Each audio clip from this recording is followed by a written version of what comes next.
Halo teman-teman, para pencari kebenaran. Selamat datang di Kebenaran Baru dalam series Jangan Pernah Menang. Ya, selamat datang semuanya. Nah, buat kamu yang mungkin baru pertama kali mampir ke sini, ruang ini tuh khusus kita bikin buat channel YouTube kita. Tempat di mana kita ngupas tuntas gagasan-gagasan besar, tapi janjinya nggak pakai bahasa yang rumit. Bener banget. Nggak ada tuh istilah-istilah bahasa Inggris yang bikin dahi berkerut ya. Betul.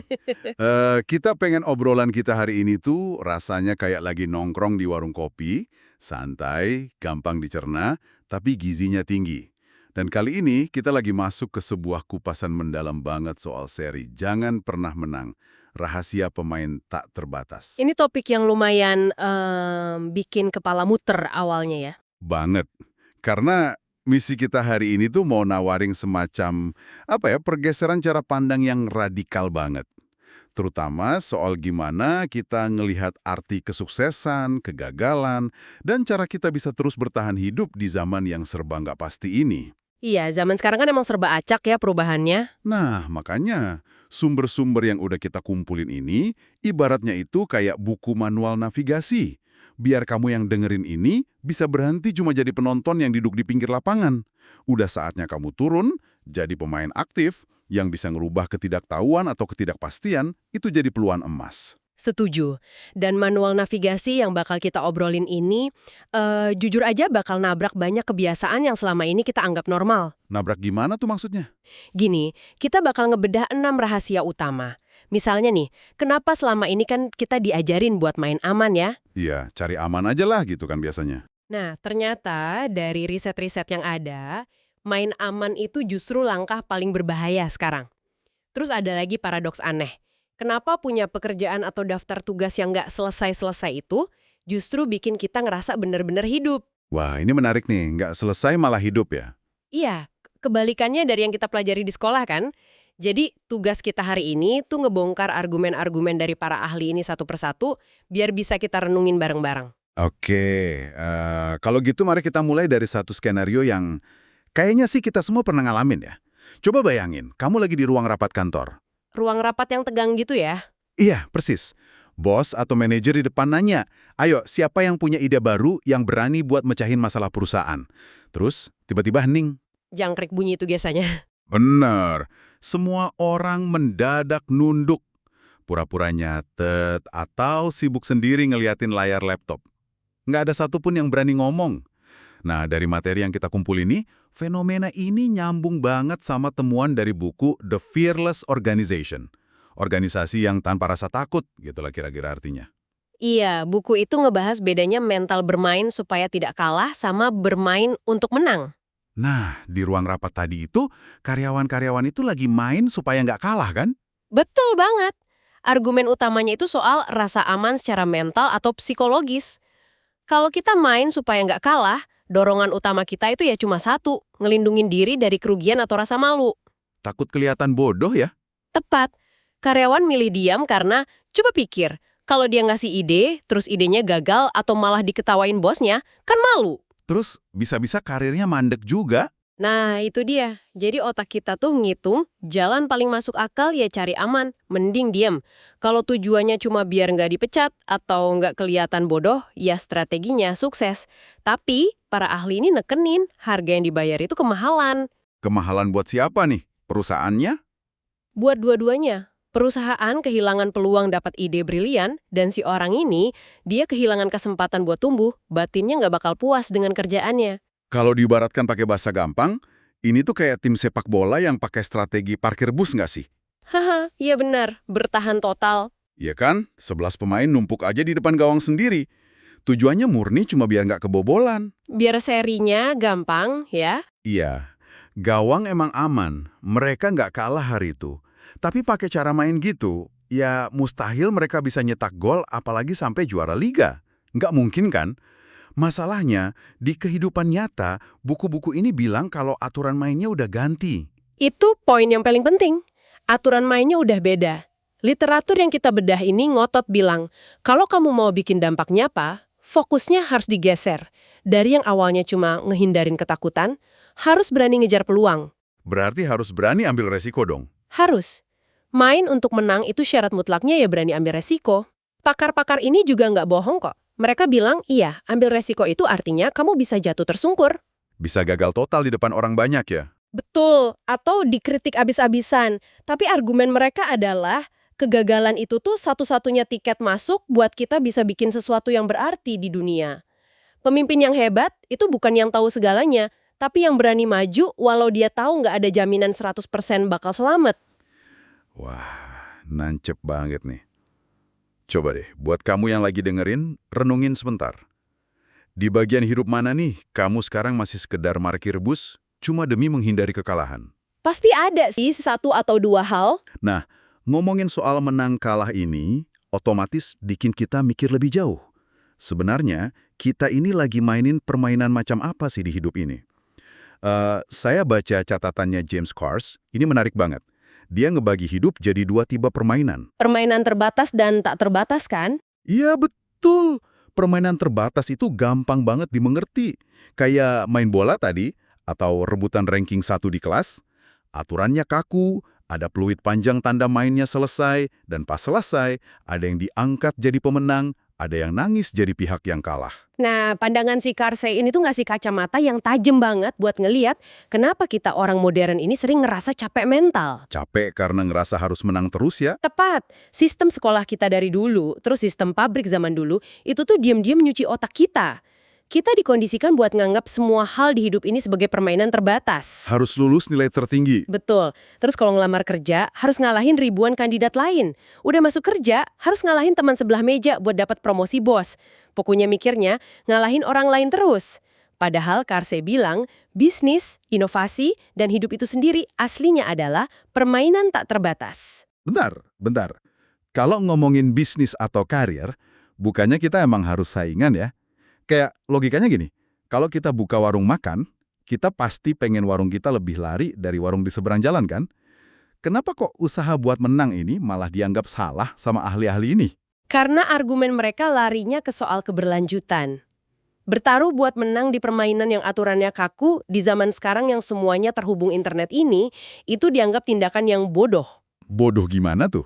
Gini, bayangin kamu maksa pengen jadi orang yang paling pinter atau nomor satu di bidangmu. Dengan adanya internet sekarang, di luar sana itu ada 7.000 orang lain yang pinternya sama kayak kamu. Akses informasinya sama kayak kamu. Wah, iya juga ya. Kalau kita niat ngalahin mereka semua satu persatu, cakek di jalan dong. Abis energi kita. Makanya di permainan tak terbatas, nggak ada yang namanya garis akhir. Tujuannya itu bukan buat nyelesain permainan dengan ngalahin semua saingan. Tujuannya apa? Tujuannya adalah untuk terus dapat keistimewaan supaya kita bisa tetap ikut main. Oh, ini ngerubah cara pandangnya muter 180 derajat loh. Iya, radikal banget. Jadi, daripada kita ngos-ngosan mantau warung sebelah lagi ngapain, sumber-sumber ini nyuruh kita geser fokus. Berhenti deh nyoba ngalahin lawan di luar sana. Mulai sekarang, fokusnya ngalahin rekor diri sendiri. Betul, hari ini warung kita harus lebih bersih dari kemarin, masakannya harus lebih enak dari minggu lalu, gitu terus tanpa berhenti. Dan dengan cara pikir begitu, tekanan batin buat jadi nomor satu secara instan tuh hilang ya. Diganti sama semangat buat terus tumbuh. Kita main bukan buat nyingkirin orang, tapi biar diri kita tetap relevan dan bisa terus main jangka panjang. Tepat banget. Tapi ngomong-ngomong soal terus tumbuh ya, ini kalau dibaca di buku tuh inspiratif banget, manis kedengarannya. Tapi aslinya berdarah-darah. Nah itu dia. Mari kita realistis sedikit lah. Proses jalan dari titik awal menuju sukses itu jarang banget mulus. Coba perhatiin deh, kalau kita baca cerita orang sukses, yang disorot tuh selalu dua hal. Awal sama akhirnya doang pasti. Benar. Awalnya yang dramatis, dia mulai bikin produk dari garasi rumahnya yang sempit. Terus langsung lompat ke akhir. Perusahaannya sekarang untung triliunan. Lah tengahnya mana? Sering di-skip ya bagian tengahnya. Sering banget lewat begitu aja. Padahal di situ aslinya, Scott Bilski tuh punya pandangan bagus soal ini di bukunya, The Messy Middle, atau Tengah yang Kacau. Iya, Belsky ini ngingetin soal realitas yang orang malas omongin. Fase tengah dari sebuah karir atau proses ngerubah diri, itu tuh acak-acakan banget, kacau balau. Grafiknya naik turun tajam ya. Belsky nyebutnya kebahagiaan relatif, Kalau emosi kita digambar pakai grafik di fase ini, bentuknya nggak bakal garis lurus mulus ke atas, bentuknya bakal liar banget. Hari ini dapat untung 100.000, bahagianya selangit. Bener. Besoknya bahan baku tiba-tiba naik harganya. Atau ada pelanggan marah-marah. Rasanya dunia mau kiamat. Dinamika maju 2 langkah terus dipaksa mundur selangkah ini nih, yang kata Belsky, ujian paling nyatanya.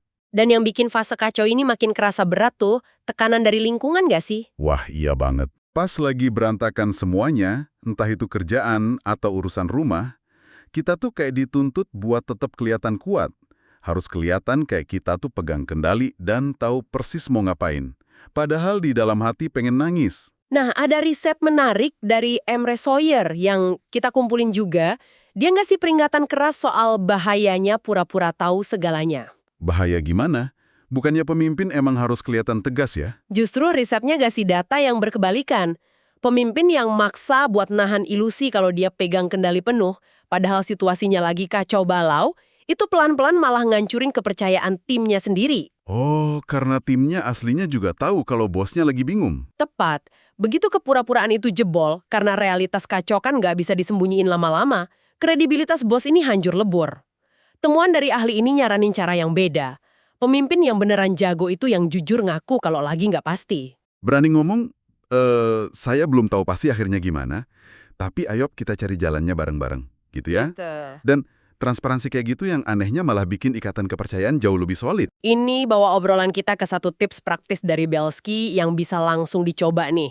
Di tengah kekacauan tadi, kepala kita kan pasti penuh pikiran negatif ya.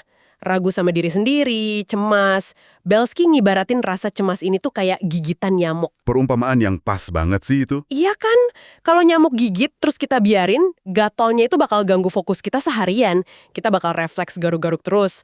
Nah, solusi dari Belsky, kita harus bikin jadwal khusus buat menggaruk rasa cemas itu. Bikin jadwal buat cemas. Kedengarannya aneh, tapi ini efektif loh. Gimana tuh cara kerjanya? Dia nyaranin kita sengaja nyediain waktu, misal 30 menit aja tiap sore. Waktu ini khusus murni cuma buat mikirin semua hal yang kita takutin, rasa nggak pede atau skenario paling ancur yang ngeganggu pikiran. Jadi nggak usah ditahan-tahan ya. Jangan ditahan. Daripada lari dari rasa takut, kita hadepin aja sekalian secara teratur di jam itu. Luapin semuanya. Kalau perlu tulis di kertas biar lega. Tapi begitu alarm 30 menitnya bunyi, Stop, nggak boleh mikirin itu lagi. betul. Sisa waktu seharian itu murni cuma dipakai buat ambil tindakan, gerak maju. Ini strategi ampuh buat jaga kewarasan pas lagi di titik paling bawah, sekaligus biar kita bisa manfaatin momentum pas lagi ada kemajuan sedikit. Masuk akal sih, sediain waktu khusus buat cemas, biar sisa hari bisa dipakai kerja produktif. Tapi kalau kita gali lagi ya, akar dari semua kecemasan kita di fase kacau itu sebenarnya simpel banget loh. Apa tuh akarnya? Kita tuh kangen rasa aman. Kita cuman pengen balik narik selimut, balik ke zona nyaman kita. Ah iya, manusiawi banget itu. Gimana enggak? Seumur hidup kita kan dicokoki sama ajaran ini. Belajar yang rajin di sekolah, cari kerjaan yang stabil gajinya, jangan ambil risiko yang aneh-aneh, dan hidup kamu bakal aman sampai tua. Doktrin klasik gitu ya. Banget. Tapi masalahnya, berbagai sumber kita, ada buku Tools of Titans, terus di Icarus Deception, mereka justru ngajuin gagasan yang nabrak tembok. Mereka berargumen keras kalau nyari zona aman di zaman sekarang ini malah jadi tindakan yang paling nggak aman, paling beresiko. Konsep yang bikin merinding sebenarnya buat yang dengar pertama kali ya. Penulis kayak Seth Godin tuh kebongkar sejarahnya, kenapa sih kita tuh kecanduan banget sama rasa aman. Emangnya kenapa dari sejarahnya? Jadi sistem pendidikan yang kita lewati sekarang ini kan aslinya dibikin pas zaman revolusi industri, waktu itu pabrik-pabrik lagi butuh banyak banget pekerja. Pekerja yang patuh ya? Betul, pekerja yang mau nurut instruksi tanpa banyak nanya dan yang sebisa mungkin nggak pernah bikin kesalahan. Jadi anak manis yang patuh dan nggak menonjol itu adalah cara paling aman buat bertahan hidup dan bawa pulang gaji rutin. Dan otak manusia kan emang dari zaman purba udah diprogram buat jauhin ancaman ya? Jadi gampang banget nerima sistem itu. Tepat, otak kita ngerasa, oh ini aman, kerjain yang sama tiap hari, dapat uang. Berarti dari kecil kita ini dilatih buat jadi sekrup mesin yang bagus dong. Sayangnya begitu. Tapi masalah besarnya, seperti kata buku-buku tadi, aturan main pabrik itu udah basi, udah kadaluarsa. Sekarang ini, kerjaan yang sifatnya cuma ngulang-ngulang rutinitas, yang bisa ditebak, yang kerjanya cuma baca buku panduan, Itu kerjaan pertama yang bakal dilibas sama komputer. benar, digantiin sama perangkat lunak atau kecerdasan buatan. Jadi, keamanan mutlak yang selama ini ditawarin sama pekerjaan yang katanya stabil, ya cuma ilusi doang. Ironis banget kan? Kerjaan yang dulunya paling aman, sekarang malah jadi yang paling gampang hilang. Makanya, literatur ini nekenin kalau definisi soal di mana tempat aman itu udah geser posisinya. Tempat aman sekarang di mana dong? Tempat yang benar-benar aman sekarang justru ada di area yang butuh sentuhan kreativitas, seni, manggil empati antar manusia, atau mecahin masalah yang super ruwet. Hal-hal yang mesin atau komputer nggak bisa lakuin. Berarti harus berani nyebrang ke hal yang nggak pasti ya?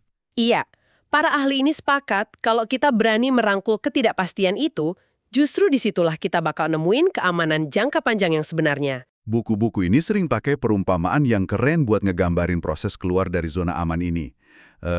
Kalau kita Indonesia kan secara maknanya aja ya, intinya mereka ngajak kita buat berani menaklukkan monster ketakutan kita sendiri.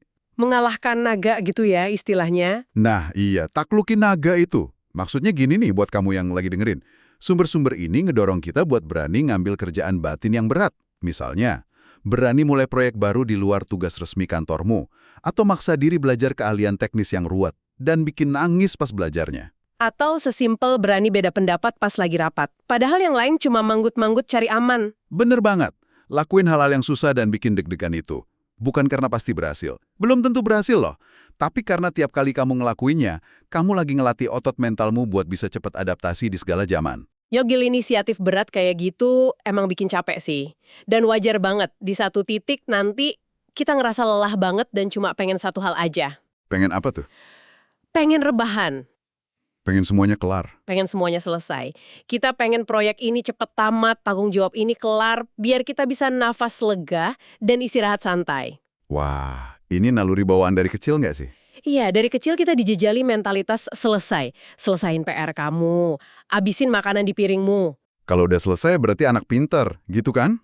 Selesai itu selalu dianggap hal yang bagus. Nah, tapi kita sampai di satu paradoks terakhir, yang agak filosofis nih hari ini. Di dunia modern, dan dalam konteks permainan tak terbatas yang kita omongin tadi, ngerasa selesai itu ternyata punya makna yang bahaya. Bahaya gimana? Kalau selesai itu bagus, kok malah dibilang jebakan? Nah, buat ngejelasin ini, saya nemu satu kutipan dari penulis Italia, Umberto Eco. Ini pas banget. Gimana kata Umberto Eco? Eco berpendapat, sebenarnya manusia itu hobi banget bikin daftar tugas. Atau suka ngebayangin hal yang belum kecape. Kenapa? Karena jauh di lubuk hati kita yang paling dalam, kita tuh nolak gagasan soal akhir atau soal kematian. Wah, dalam banget ini. Iya, daftar tugas yang panjang banget itu secara nggak sadar ngasih sinyal ke otak kita kalau urusan kita di dunia ini tuh belum kelar.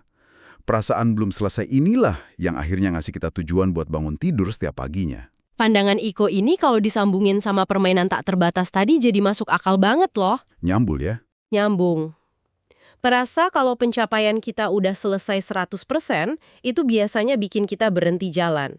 Kalau kita ngerasa nggak ada lagi yang perlu dipelajari, nggak ada lagi yang harus dikejar, otomatis mesin dorongan dalam diri kita mati. Kayak merasa udah paling pinter gitu ya? Betul. Literatur ini ngingetin terus kalau perasaan belum tamat sama proses belajar yang nggak putus-putus itu adalah semacam ramuan obat atau eliksir. Ramuan yang bikin usia karir dan mental kita panjang. Kalau ngomongin belajar sebagai ramuan umur panjang, di catatan riset kita ada nyebut soal miliarder Warren Buffett. Oh, si Mbak Buffett itu ya? Iya, bayangin kekayaannya udah nggak berseri, umurnya juga udah sepuh banget. Kalau dia mau milih buat bilang, saya udah selesai, saya mau santai aja mancing. Dia punya semua hak buat ngomong gitu kan? Uangnya nggak bakal habis 7 turunan. Tapi praktiknya kebalikannya. Sampai sekarang, tiap hari dia masih nyediain waktu berjam-jam cuma buat baca buku, baca laporan, pelajarin hal baru. Filosofi dari kebiasaannya ini tuh jelas banget. Pentingnya jaga mentalitas kalau kita ini tuh selalu ada di babak pemanasan. Selalu merasa di awal terus ya. Betul. Sepanjang apapun jalan yang udah kita lewati, anggap aja ini masih pemanasan. Mentalitas babak pemanasan ini cara paling ampuh buat cegah kita jatuh ke lubang kepuasan diri. Penulis-penulis yang kita obrolin ini pesannya satu, Temukan keseimbangan. Boleh kok bersyukur sama apa yang udah kamu dapat hari ini, tapi tolong jangan pernah ngizinin dirimu ngerasa puas 100% sama keahlianmu. Kenapa nggak boleh puas? Karena perubahannya cepat banget sekarang. Begitu kamu mutusin buat berhenti gerak, berhenti nyerap ilmu baru, detik itu juga kamu mulai tertinggal ke belakang. Jadi, prinsipnya mensyukuri hari ini, tapi tetap lapar buat besok. Gitu ya? Pas banget itu bahasanya. Gini deh, mari kita tarik benang merahnya. Biar kamu, para pencari kebenaran, gampang nyerap semua ide besar hari ini. Dari tumpukan riset tadi, pesennya bening banget. Ngelihat hidup kayak pertandingan bola yang ada peluit akhirnya, cuma bakal bikin batin kamu capek. Setuju. Sebagai gantinya, mulailah pakai kacamata permainan tak terbatas. Beranilah main buat jangka panjang, jangan cuma ngeringkuk di pojokan takut rugi. Tambahan juga, buku manual navigasi kita hari ini ngingetin kalau di tengah jalan nanti kamu nemu kekocauan atau fase yang berantakan, sadari kalau itu normal. Hadapin aja, jangan dihindari pakai senyum pura-pura kuat. Ya nangis aja, abis itu jalan lagi. Bener. Dan ironisnya, satu-satunya cara buat nemu keamanan di zaman robotik ini, ya dengan ikhlas terjun ke hal-hal yang nggak pasti. Terakhir, jadikan dirimu selalu ngerasa belum selesai. Jadikan rasa penasaran itu bensin utamamu tiap hari. Rangkuman yang padat dan bergizi. Nah, buat nutup obrolan kita, saya tahu kamu udah nyiapin satu pemikiran provokatif nih dari buku The Intelligence Trap buat jadi bahan renungan teman-teman di rumah. Apa tuh isinya? Buku The Intelligence Trap ini ngebongkar satu salah paham paling besar soal cara manusia belajar. Gini, banyak dari kita suka minder duluan kalau mau belajar hal yang susah kan. Ngerasanya, saya mah nggak ada bakat, IQ saya pas-pasan, nggak bakal nyambung otaknya. Sering banget itu alasan klise. Padahal, penulis buku ini bawa banyak data psikologi yang ngebuktiin satu hal mengejutkan. Ternyata, penentu utama atau faktor paling penting yang nentuin seberapa banyak hal baru yang bisa kamu serap, itu bukanlah tingginya kecerdasan bawaan atau IQ kamu. Lah, masa sih? Terus penentu paling utamanya apa dong? Penentu utamanya adalah seberapa banyak pengetahuan yang udah kamu miliki saat ini. Bentar, logikanya gimana? Semakin kita tahu banyak hal, bukannya otak makin kepenuhan ya? Kenapa malah makin gampang nyerap hal baru? Jadi si penulis ngasih perumpamaan yang keren. Pengetahuan itu ibarat bola salju yang lagi digelindingin ke bawah bukit. Semakin gede ukuran bola saljunya, permukaan buat nempelnya kan makin luas tuh. Oh iya benar. Makanya, makin gampang salju-salju baru nempel di sana.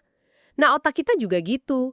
Kalau wawasan dasarmu luas, otakmu punya banyak banget cantolan buat ngaitin informasi baru. Hasilnya, proses belajar kamu bakal jauh lebih ngebut dan gampang paham dibandingin orang yang IQ-nya jenius, tapi males baca dan jarang lihat hal baru. Wah, ini pemikiran yang ngasih kekuatan besar sih. Artinya, kendali biar tambah pinter itu 100% ada di tangan kita, bukan takdir bakat lahir. Tepat, nggak ada alasan buat nggak belajar. Jadi, ini pertanyaan provokatif buat kamu yang lagi dengerin hari ini. Bola salju pengetahuan apa yang mau kamu mulai gulung dari sekarang? Topik baru apa yang mau kamu gali lebih dalam hari ini, biar kamu nggak pernah merasa selesai dan terus melangkah maju sebagai pemain tak terbatas. Selamat menggulung bola saljunya masing-masing. Terima kasih banyak atas obrolannya hari ini. Benang kusut dari buku-buku berat tadi jadi gampang dimengerti. Dan buat kamu, para pencari kebenaran, makasih banyak udah nyediin waktu berharganya buat nongkrong dan ngupas wawasan ini bareng kita di Kebenaran Baru.